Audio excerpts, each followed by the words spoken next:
Cada mañana, Maxi Lecky y un gran equipo analizan lo que pasa y toda la información del día. El arranque. Todo lo que tenés que saber por Radio Sónica, la radio más escuchada de Internet.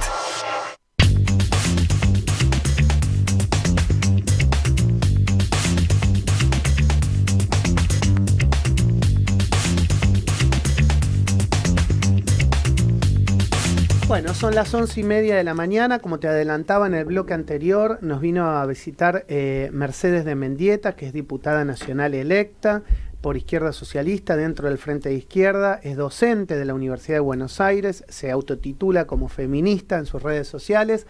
Y bueno, vamos a charlar con ella. Ella está asesorando a Mónica Slotauer en el Congreso de la Nación, la está acompañando, la está ayudando. Entonces ya va aprendiendo lo que le va a tocar cuando tenga la banca rotativa y asumir. ¿Cómo andas, Mercedes? Gracias por venir acá a Radio Sónica. No, muchas gracias a ustedes por haberme invitado.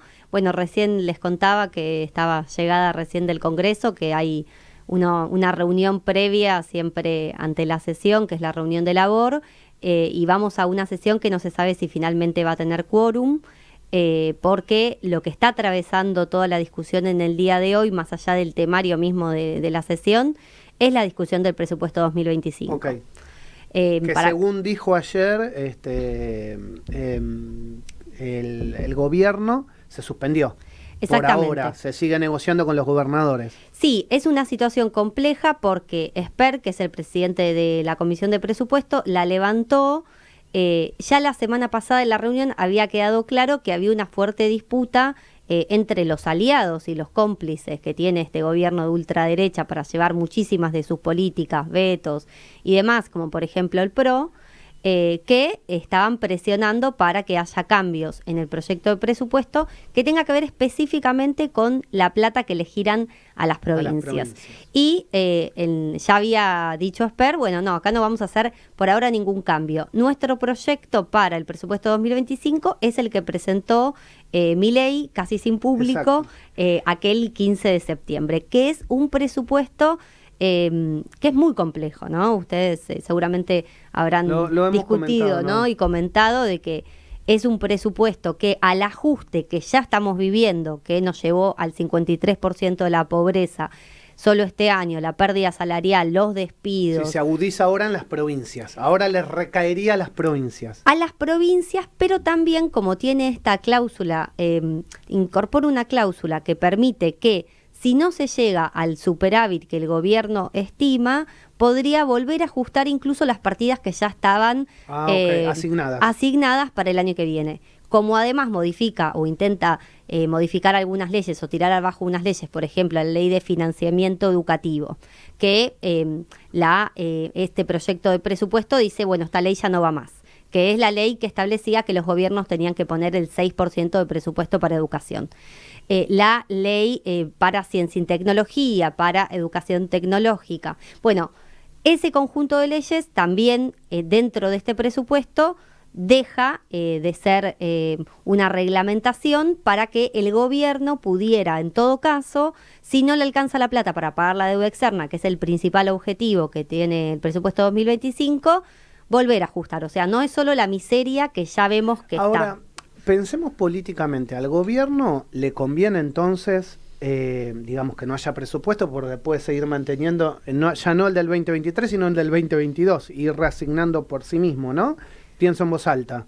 La verdad es que si le saliera el presupuesto que quiere el gobierno, le conviene perfectamente también, porque así como podríamos decir, sí, sin presupuesto... Si no le dan plata a los gobernadores, no se lo van a votar. Es que hay como una contradicción. Sin presupuesto uno puede decir, claro, que da discrecionalidad del Poder Ejecutivo. Pero este presupuesto establece la total discrecionalidad del Poder Ejecutivo y de Milei para poder cambiar absolutamente todas las partidas presupuestarias. Y viendo lo que ya pasó este año, lo único que podemos esperar el año que viene es que vamos a ir a una Argentina de más saqueo, de más endeudamiento, de más pobreza. Sí, sería como que el presupuesto le da, digamos, la última herramienta que le faltaría a Milei para llevar adelante su plan de gobierno. Y es una herramienta que le permitiría, tal cual como vos decís... Sumada a las leyes que ya tiene y a los DNU, ¿no? Exactamente, aparte es un gobierno que si ustedes, vemos la dinámica, bueno, si no sale la ley que yo quiero, la veto. si quiero poder atacar a algún sector de la sociedad, aplico un decreto. Hay claramente ataque a conquistas democráticas que hay en la Argentina, y es un gobierno que decreto, veto y represión, digamos, ¿no? Que lo caracteriza. Entiendo lo que me explicás. Vamos al otro punto, que es qué le pasa a la gente. Recién leíamos encuestas, que uno a veces dice, bueno, las encuestas, viste, son de quienes las pagan, pero la verdad que encuestas muy serias muestran que el nivel de aprobación a Milei supera el 50% en un contexto de ajuste y de crisis que todos lo sentimos en nuestro bolsillo. Y vos decís, ¿qué pasa con la gente? O sea, ¿cómo puede ser que después de un año de un ajuste tan brutal y tan severo, la gente siga diciendo, bueno, que Milei siga, hay esperanza? Bueno, como vos decís, las encuestas nunca reflejan necesariamente la realidad o el 100%. Por supuesto que son datos que tomamos. También las encuestas han variado en el último tiempo, porque si nos acercamos al momento, por ejemplo, del veto a las y los jubiladas, muchas encuestas daban una caída de la imagen del gobierno. Entonces también eso fue variando. ¿Cuándo pasó lo de la marcha universitaria? La marcha universitaria, o sea, tuvimos picos muy importantes de luchas, que empezó con la lucha contra el veto, el ascenso de las universidades con un apoyo social impresionante, la lucha en defensa del Hospital Bonaparte y de la salud pública en general, el Garrahan, el Posadas. Entonces, si vos me decís que uno puede palpar también en la calle, es que hay un sector que lo votó, que yo creo que ya rompió con el gobierno, otro sector que todavía tiene expectativas, y también un problema que tenemos los trabajadores y las trabajadoras, las mujeres, las disidencias. Claro, que además veamos qué está haciendo la dirigencia sindical. Digo, la CGT y la CTA. Hoy lo estuvimos comentando. Bueno, entonces ya adelantaron. Claro, la realidad es que después del claro anuncio de que la CGT no va a convocar a un nuevo paro cuando se lo estamos exigiendo desde el 9 de mayo, que fue el último paro general. Moyano lo pide y la CGT, le dice que no. Sí, la verdad que es una vergüenza, es totalmente repudiable, porque si, por ejemplo, nos ubicábamos solo algunas semanas atrás, en el pico, ¿no?, del conflicto estudiantil, con las tomas de las universidades, con el conflicto en la salud pública, con el crecimiento de la bronca que se estaba gestando contra este gobierno, una convocatoria a un paro nacional hubiese sido fundamental para unir todas esas luchas que están en curso. Sí. Y eso es lo que nos está pasando. Entonces, también mucho de lo que estamos viviendo hoy en día en la Argentina, que no termina de expresarse, que es una bronca que sí tiene un sector de la sociedad contra este gobierno, es por culpa de las propias direcciones. Porque lo que vimos durante todo el 2025 es que cuando las direcciones convocan y dicen vamos a movilizar, la realidad es que las acciones fueron masivas. Yo creo que 2 de octubre, el 23 de abril, los paros nacionales. Y ahí me parece importante que ven ustedes de abajo, porque siempre que charlamos con sectores de la izquierda nos dicen esto, y uno lo entiende, lo interpreta, y creo que están en lo cierto. Ahora, el tema es cómo en las asambleas no terminan teniendo el poder para correr esas cúpulas sindicales. Bueno, obviamente siempre la pelea por una nueva dirección en el movimiento obrero es una pelea estratégica para nosotras, para nosotros. Intentamos desarrollar un sindicalismo opositor, combativo, democrático y de lucha. Y esto que vos decís de las asambleas no es un fenómeno que ocurre en todos los sindicatos que permita a las bases expresarse, sino que en realidad las asambleas en los sindicatos es una práctica que está mayormente ligada a los sindicatos que dirige la izquierda o sectores más centristas. No sé, yo por ejemplo soy del sindicato ADEMIS de docentes de la Ciudad de Buenos Aires y soy del sindicato de AG de UBA.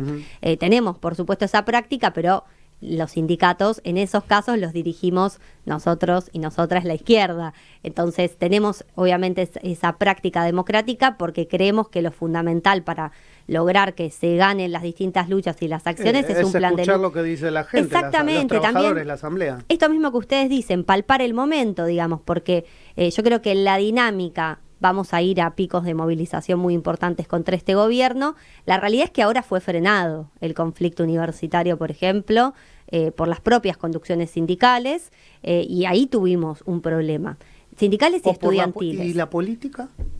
Porque mira, ahí también tenés... Es que hay una relación, porque quienes dirigen las federaciones estudiantiles son principalmente sectores de la UCR y del peronismo, y quienes dirigen las federaciones universitarias que nuclean a docentes y no docentes son peronistas, en general, digamos, y hay algunos sectores más centristas. Entonces ahí también uno puede pensar que hubo un pacto, che, Claro, bajemos la espuma de esto. Exactamente, para nosotros claramente hubo una política consciente de frenar la lucha. Nosotros, por ejemplo, decíamos, che, hay 100 facultades tomadas.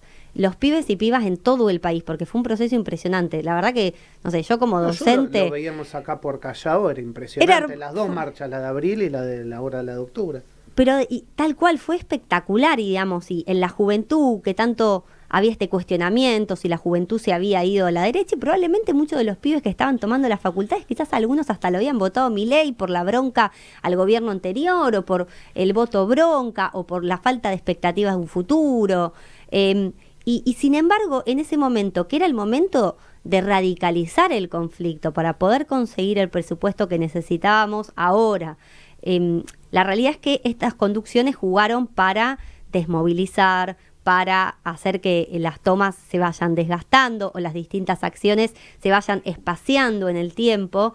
Por ejemplo, era necesaria la tercera marcha federal. Mercedes, que nosotros hablábamos siempre y decíamos, perdón, ahí no. Decíamos, el gobierno no va a tener capacidad política para lidiar con un Congreso que le es esquivo, para lidiar con un ajuste brutal, y le va saliendo.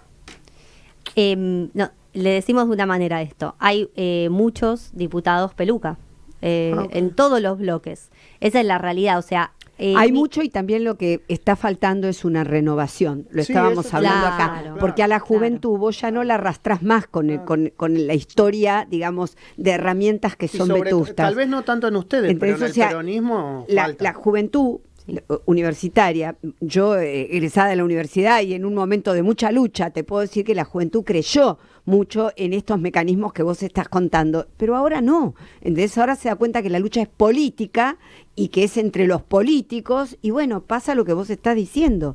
O sea, primero es una euforia, un avasallamiento que sorprende y que estimula, por supuesto que estimula, y después te das cuenta que sí, es raro el momento que estamos viviendo, momentos, ¿no? Tiene contradicciones, claramente. Por eso estamos todos como tratando de hacer algunas reflexiones, sacando algunas conclusiones. Yo creo que la principal conclusión es que las conducciones sindicales y las direcciones estudiantiles mayoritarias jugaron para frenar el conflicto conscientemente, porque son quienes están negociando con el gobierno el presupuesto 2025. Y seguramente no te equivoques. Desviaron la lucha y la contuvieron. Por supuesto... No por eso dejamos de pensar que la dinámica, si vos me preguntás a mí, bueno, obviamente ahora viene diciembre, que es un mes que nunca se sabe qué pueden pasar en la Argentina, eso es importante, pero en perspectiva vamos a una nueva etapa del conflicto universitario seguramente el año que viene también. Obviamente hay que ver qué pasa durante el verano, porque... Digo, desde que no está resuelto si va a haber sesiones extraordinarias o no, porque hay no que ver si va a tener presupuesto. Exactamente, sin sesiones extraordinarias no hay presupuesto. Va a haber conflicto, lo que ustedes dicen, en las provincias.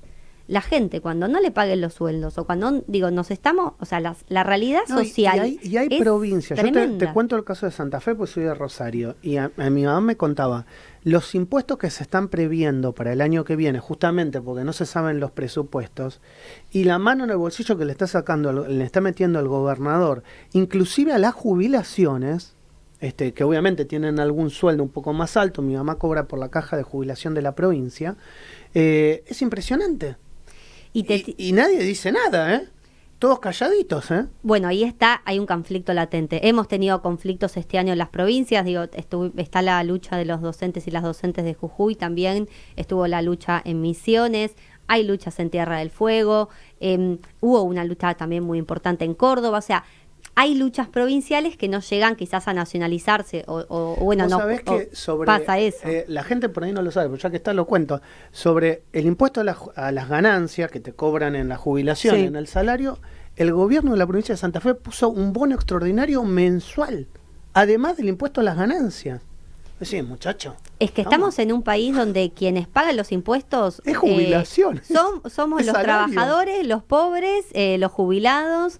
Siempre fue así. Lo que pasa es que este año se profundizó, porque la vuelta del impuesto a las falsas ganancias, porque en este caso la cuarta categoría es sobre salarios, mientras no hay un impuesto a la renta financiera ni a las grandes ganancias, después se quiere aplicar el RIGI para beneficiar a las multinacionales, se quitaron los ingresos brutos, que con eso se podría haber pagado el aumento a las universidades, el aumento a los jubilados, y hay otra cosa más que hay que destacar: el presupuesto de Milei, que es un presupuesto nefasto y que tenemos que rechazar, dice que si ellos logran recaudar, si ellos logran mantener su superávit, en todo caso, con la plata que más tengan, no es que entonces, bueno, vamos a poner un poquito más en educación. No, vamos a bajar algún otro impuesto para, por supuesto, los que más tienen. Porque esto no estamos hablando del IVA o de impuestos que son regresivos. Pero Argentina tiene un sistema impositivo completamente regresivo en un país donde crece la pobreza y donde estamos realmente en una situación donde necesitamos retomar la calle para nosotras y para temas nosotros. Importantes que te pregunto y tenés unos minutos para desarrollarlo. El primero, el tema geopolítico y el conflicto que se está dando entre Ucrania y Rusia. La verdad que lo vemos desde acá y no podemos creer que sigan avanzando en mostrarse los dientes mutuamente. Y por otro lado, también no quiero dejar de preguntarte el tema del cambio climático. La izquierda lo tiene muy claro, la izquierda es uno de los partidos políticos que lo tiene en su plataforma, y que bueno, hoy con haber ganado Trump y con la asociación con Milei, no entendemos mucho, digamos, cómo los jóvenes no están siendo un poco más duros en pedirles al gobierno: che, cuidemos lo que tenemos, al menos en Argentina. Sí, bueno, empiezo por lo de Ucrania, ¿no? Ahora se está cumpliendo bueno, estamos hace mucho tiempo con este conflicto. Para nosotros siempre fue una invasión, desde un inicio, de un país imperialista como es el caso de Rusia. Obviamente no es un imperialismo a nivel de China o a nivel de los Estados Unidos, pero en términos militares tiene una fuerza militar importante. Y también, por otro lado, hay una disputa también muy importante, no solo por el territorio, sino también por los recursos, ¿no? Entonces, hay algunas, obviamente, cuestiones que ya son históricas, ¿no? de el conflicto entre Ucrania y Rusia. Por eso, desde el principio, nosotros rechazamos la invasión de Rusia hacia Ucrania desde una posición independiente de Zelensky.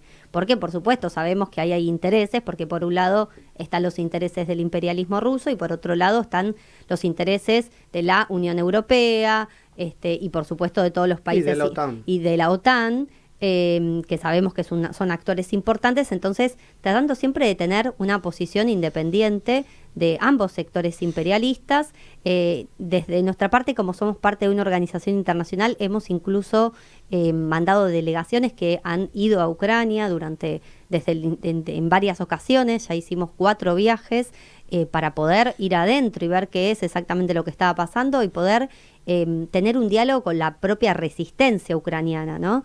Y la realidad es que hoy, desde el punto de vista militar, sabemos que es una situación compleja, donde en algunos momentos, o sea, Rusia pensó que rápidamente iba a poder invadir Ucrania, iba a poder anexar los territorios.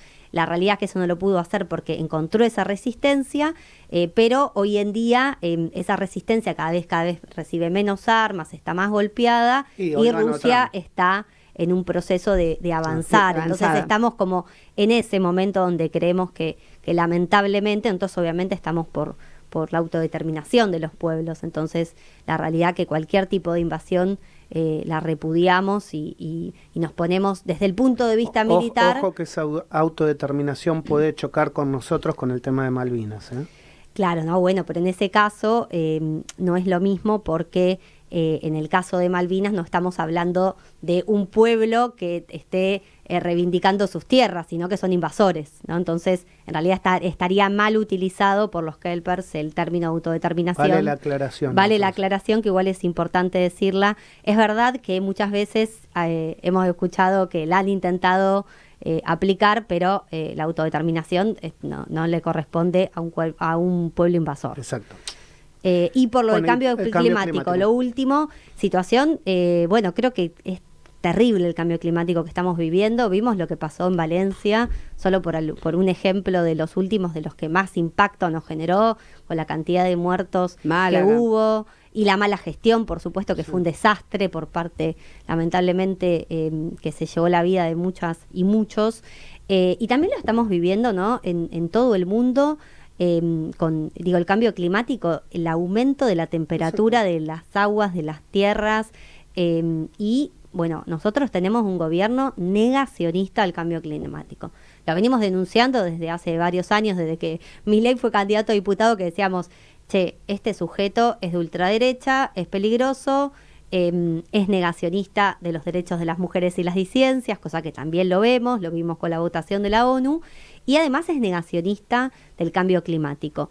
Y, por supuesto, eso se manifiesta después en que, por ejemplo, no se está poniendo, por ejemplo, presupuesto para todo lo que es la política para los bosques en Argentina y para los incendios, sí, ¿no? Eso había un informe de la Oficina de Presupuesto del Congreso Nacional que había demostrado que prácticamente no se había ejecutado presupuesto en todo el año para los incendios, cosas que sabemos que además son intencionales. Y que están al servicio de la especulación inmobiliaria en general, porque en las zonas donde se desmonta, como puede ocurrir en Córdoba, se cultiva o se hacen countries o se hace turismo. Entonces un poco entre eso va y viene. Bueno, obviamente en Argentina además no tenemos lo que peleamos, que era la ley de humedales, que también nos parecía muy importante, que tenemos que volver a poner yo creo que tenemos que intentar lograr poner de nuevo una agenda política, nuestra agenda política, ¿no? Digamos que es la agenda de quienes peleamos en defensa del ambiente,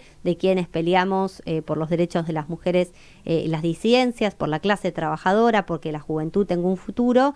Y es muy compleja la situación del cambio climático en el mundo entero. Las políticas de todos los gobiernos solo profundizan el cambio climático. Digo, ahora vamos a tener a Trump nuevamente como presidente de los Estados Unidos, que también son parte, digamos, de una línea de ultraderecha en el mundo, que también es un negacionista. Yo me acuerdo de las cumbres de París, cuando Estados Unidos no participaba. Digo que obviamente son cosas simbólicas porque después nadie las cumple, pero la emisión de CO2 en el mundo, si no se controla, vamos a estar cada vez más complicados, cada vez con más enfermedades y también mucha... Lo estamos viviendo. Lo estamos viviendo. Yo no sé ni qué ponerme todos los días, pero eso sería lo de menos.